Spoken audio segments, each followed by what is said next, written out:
Agora eu vou ensinar vocês a como desenhar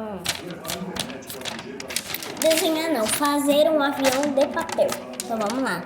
Primeiro você vai pegar uma folha, depois você vai dobrar a folha, né? Assim. Você vai pegar e vai abrir a folha. Tipo, abrir ela. Calma aí, deixa eu posicionar certinho pra vocês verem. Deixa eu ir mais pra trás.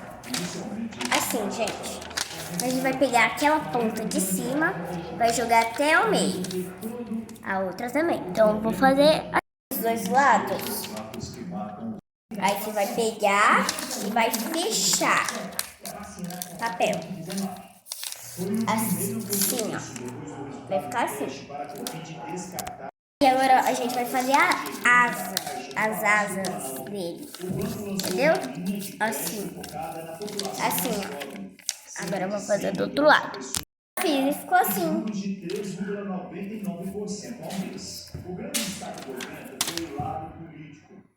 Ele voou muito. Ui! Ai! Ó. Fazer ele voar até aqui.